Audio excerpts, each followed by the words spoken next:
Aku pengen kayak dulu lagi. Kalau pakai posisi ini kayaknya aku bintang 3 deh, Cie, gitu ya. Ini enak banget. Bintang 3. Kalau posisi ini ya bintang 1 lah, Say, gitu. Kan lucu ya.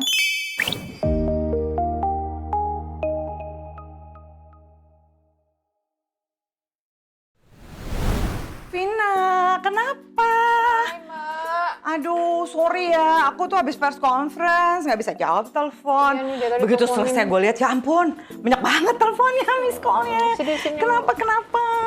Gila, kesel nih, Mbak. Aduh, lagi liburan kayak gini. Biasalah suami masih cuek-cuek aja, padahal lagi liburan. Nggak di rumah, nggak sekarang lagi liburan. Masih aja Lo numpuk cuek. ya, keselnya. Kayaknya sih ya, Mbak, udah kesel banget nih. Banyak banget hal-hal kecil yang kayaknya sekarang jadi gede deh gitu, Mbak Zoya. Kenapa ya gitu? Sekarang dia udah kayak kurang perhatian, sharing masalah kerjaan juga dia nggak pernah ngobrol. Oh. Hal-hal kecil di rumah juga dia udah nggak pernah bantuin. Ke anak-anak juga kayaknya sekarang nggak kurang deket ya, Mbak.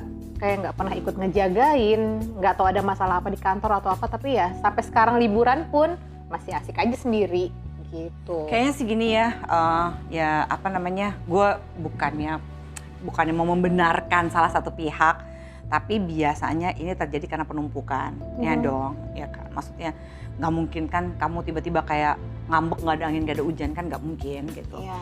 Tapi penumpukan kayak gini nih, sebenarnya kita mesti belajar komunikasi asertif sih ya.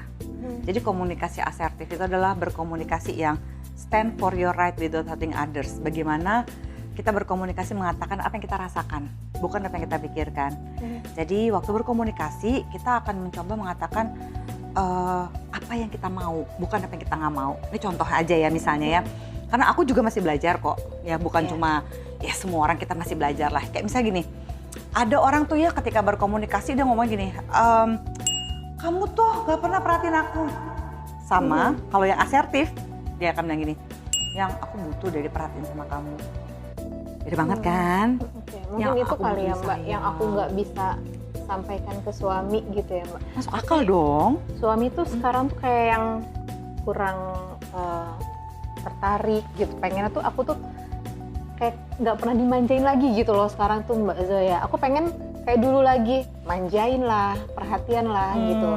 Itu aku nggak bisa nanya juga sih kenapa gitu, dia kok Gengsi sekarang ya? berubah gitu. Gengsi ya? Tapi cara ngomongnya juga aku nggak tahu nih, Mbak. Tapi sebenarnya menurut aku ya, semoga saja aku salah gitu.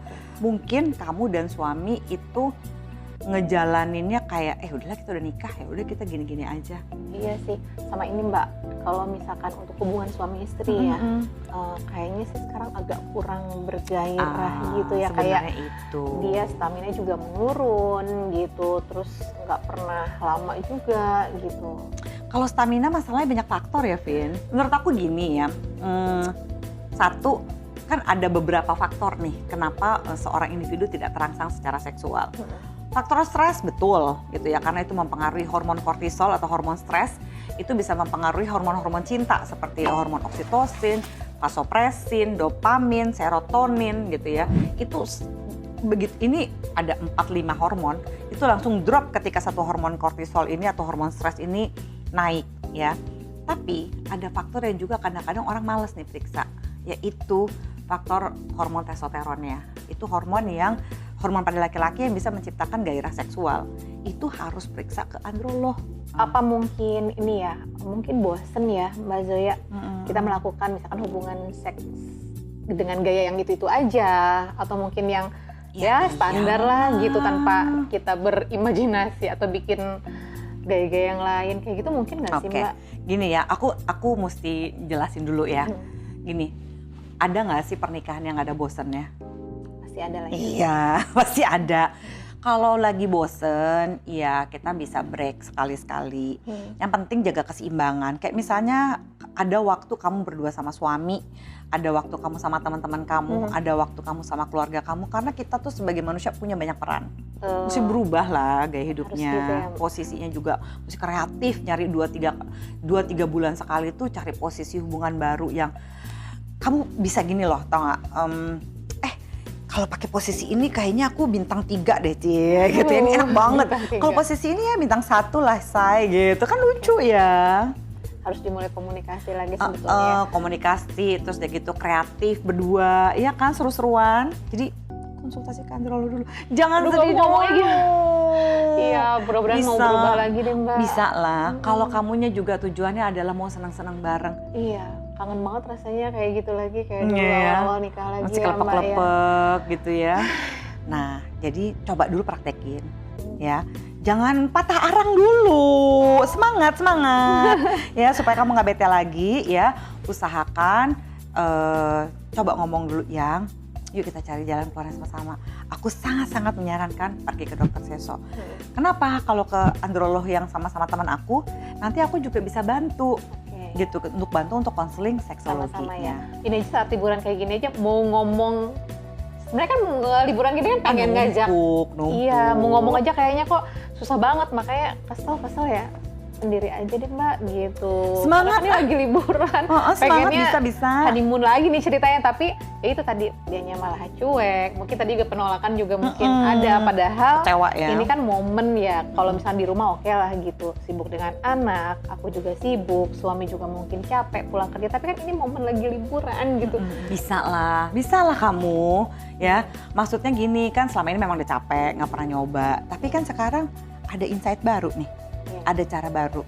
Kamu udah pakai cara-cara lama, sekarang kamu pakai cara baru, ya. Kamu coba komunikasi yang asertif. Kamu coba dulu caraku. Kamu lihat perubahannya, rasain perubahannya. Tapi suami harus ke androlog ya. Please pergi ke dokter Seso, nanti aku kasih deh nomor kontaknya. Nanti aku minta kontaknya, aku coba deh ngomong sama suami dan dia mau. Dan kalau misalnya konseling berdua gitu-gitu kan sama aku sama dokter Seso, itu lebih efektif lagi. Pasti suami mau karena kamu juga bilangnya yang aku mau bahagia bareng. Itu kuncinya ya berarti ya. Ya, aku mau bahagia bareng. Kita pergi ke sana gitu ya Mbak. Pas dulu. Gue makasih ya. Iya sama-sama. Aku maksudnya lumayan agak tenang sih, udah ya. dapat pencerahan. Maksudnya memang mungkin komunikasi aku memang harus lebih baik lagi nanti sama suami. Dibantu nanti sama kita konsultasi sama dokter ya. Iya, sama androlog ya. Bisa lebih ngerti lagi gitu. Jadi kita sama-sama bahagia bareng. Gitu. Staycation ya udah dilanjutin ya, yuk mari. Kita ngobrol lagi deh. Kita cari lagi suaminya. Makasih ya. Sama-sama.